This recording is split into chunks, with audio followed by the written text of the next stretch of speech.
So with bonds, what we're talking about are things that this character deeply has a tie to. And they can be anything at all. It can be an object, it can be a place, it can be a person, any noun, really. Actually, it doesn't even have to be a noun. It can be a verb. They're obsessed with, as my father is, soccer for some reason. They like Oxford-style association football. I don't get it, but playing soccer seems to be his raison d'etre. So that's fine. That's his bond. So you can make anything really a bond. But the key thing is this is the thing the character cares about almost as much as, or possibly more than, their hopes and dreams. This is the thing that they will risk their fears for.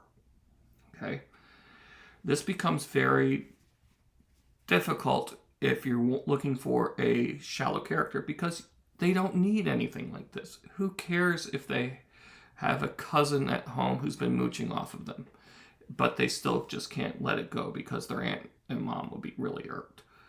Okay? That's a bond. That's not an unusual one, sadly. And it's one which will inform their behavior. Maybe they don't want to go home, as I mentioned earlier, because they have to deal with their cousin's mess. And the longer they stay out, the longer they can hope, beyond hope, their cousin has cleaned up, which has not happened. So, that's a bond. It's not the most crucial bond, but it is a bond. But we don't need to know that about a flat character, a one-dimensional character. We don't really need to know that about a two-dimensional character. But you can make a two-dimensional character a three-dimensional character by introducing a bond. Go beyond spouse. Spouse is a good, safe one. Most people end up with spouses. In the United States, half of marriages end in divorce, but if you get married after age 25, only a quarter of them do. So wait to get married, kids. So these people will likely have a spouse or other significant other. They may have a fur baby. They may have a fur baby that they consider as important as a real baby. But that's a thing that people do. So they'll do anything for that damn dog, that, including blow through all their money to keep that dog healthy, even though it's 13 on a breed that dies around age 8. It has like hip dysplasia in legs it doesn't even have. Its stomach has been twisted 3 times, and its ears leak something funny.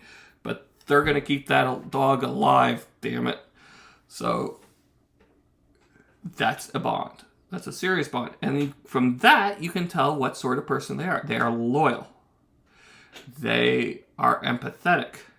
But they aren't quite empathetic enough to let the damn dog die, because it's blind, it can't smell, it can't taste, it has to be fed intravenously. I mean, it just let the poor beast go. But we have things which we can tell based on that bond.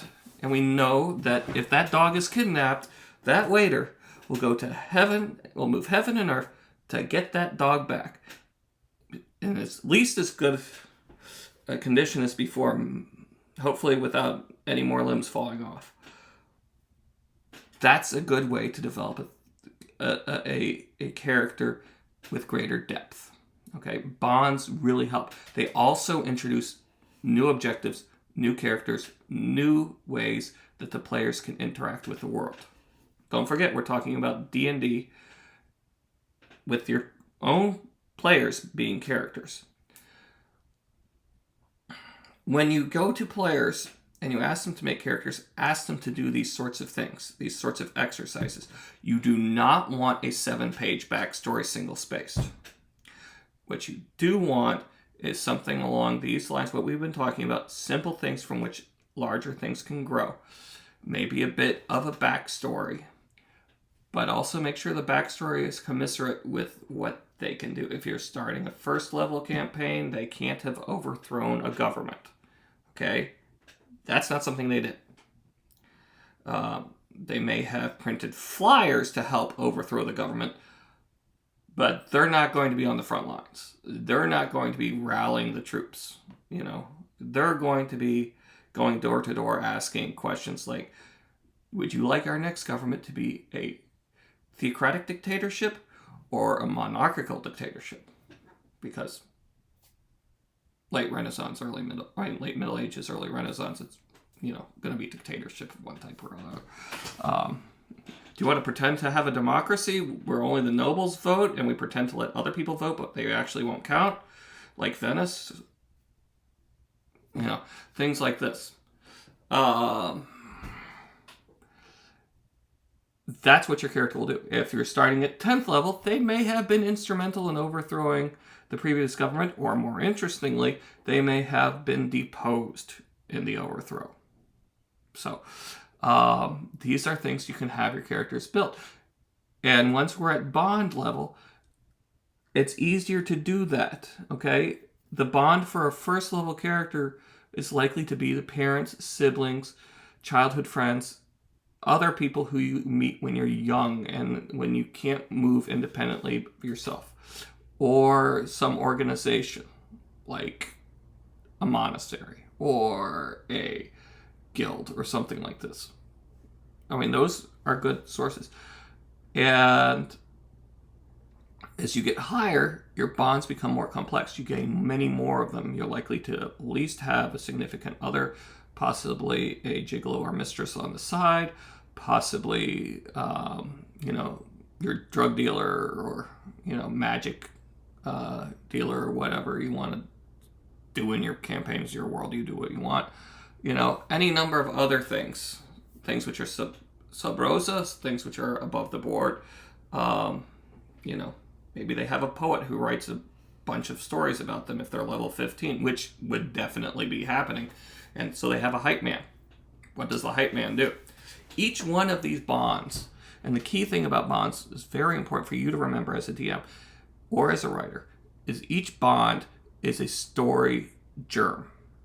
Each bond gives you a way to bring in some other element of the story, to start a new story, to continue an existing story.